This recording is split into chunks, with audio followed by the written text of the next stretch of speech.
In this video I'm replacing a bulb in the third brake light on a 2016 Ford F150.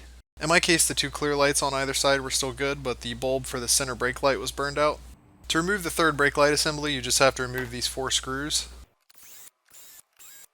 And then it comes right off. On the back of the light here you can see where the wiring runs to each of the little plugs. I popped the wiring out of one of the little clips so that I'd have more slack to work with. And then I turned the plug towards the left 1/4 of a turn and it popped right out so that I could remove the bulb. It's a little hard to see here, but the part number on the old bulb was GE912.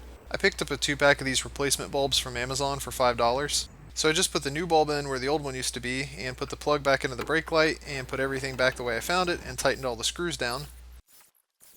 And that's all there is to it. I gave it a test to make sure all the lights were lighting up and I was good to go.